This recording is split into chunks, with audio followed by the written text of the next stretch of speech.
കാലഘട്ടത്തിലാണ് അച്ഛനൊരു ഓപ്പറേഷനായിട്ട് ശ്രീജിത്തറയിൽ ഒരു ഓപ്പറേഷൻ്റെ ഒരു കേസുണ്ടായിരുന്നു. അപ്പോൾ അതിൻ്റെ എല്ലാ സഹായങ്ങളും ചെയ്തു തന്നത് അദ്ദേഹമാണ്. ഞാനൊരു മകനാണ്, 3 സിസ്റ്റേഴ്സാണ്.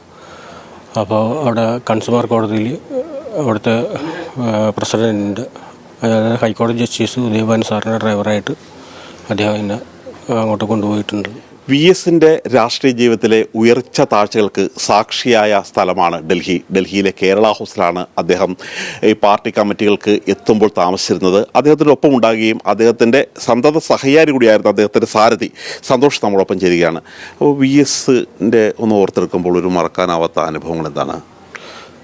അദ്ദേഹത്തെക്കുറിച്ച് പറയാനാണെങ്കിൽ നമുക്ക് വാക്കുകൾ അറിയാമല്ലോ, ഇപ്പോഴത്തെ സാഹചര്യങ്ങൾ വളരെ ഇതാണ്.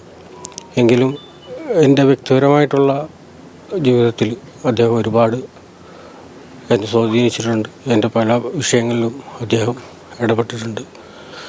എൻ്റെ അച്ഛൻ്റെ ഓപ്പറേഷനുമായിട്ട് ബന്ധപ്പെട്ടും എൻ്റെ ഇവിടുത്തെ ജോലിപരമായിട്ടുള്ള കാര്യങ്ങളിലും ബന്ധപ്പെട്ടും അദ്ദേഹം ഒരുപാട് ബന്ധപ്പെട്ടിട്ടുള്ള ഒരാളാണ്.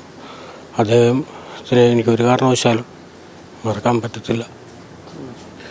സന്തോഷിന് ഒരു കാലഘട്ടത്തിൽ അച്ഛന് അസുഖം ബാധിതനായ തുടർന്ന് ഇവിടുന്ന് വിട്ടുപോകേണ്ടി വരുന്നു. ജോലി തന്നെ ഇവിടുന്ന് ഉപേക്ഷിച്ചിട്ടാണ് പോയത്. പക്ഷേ നാട്ടിൽ അങ്ങേക്ക് ജീവിക്കാൻ ഒരു വകയുണ്ടാക്കി തന്നാൽ VS അങ്ങനെ ചെയ്തിരുന്നു എന്ന് കേട്ടിട്ടുണ്ട്. അതുണ്ടായിട്ടുണ്ട്. കാരണം ഞാൻ അന്ന് ഇവിടെ ഡെയിലി വേസിലായിരുന്നു.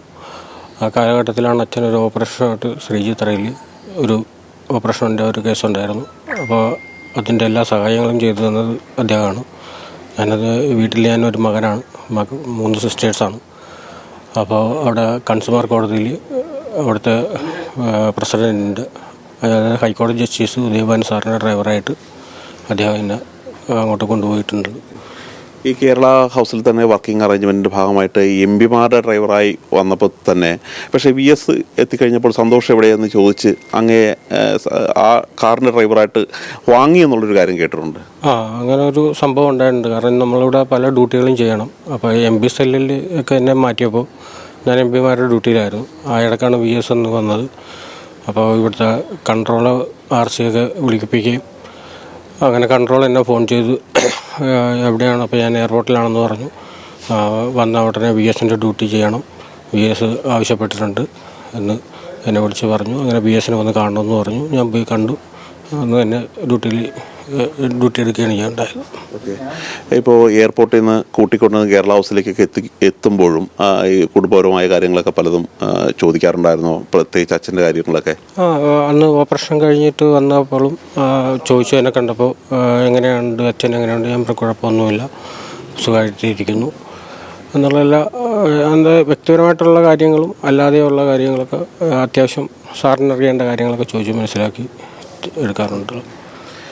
വിശ്വസിച്ച് കൂടെ നിൽക്കുന്നവരെ എന്ത് വില കൊടുത്തും കൂടെ നിർത്തുന്ന ഒരു സ്വഭാവം തന്നെയായിരുന്നു VSനുണ്ടായിരുന്നത്.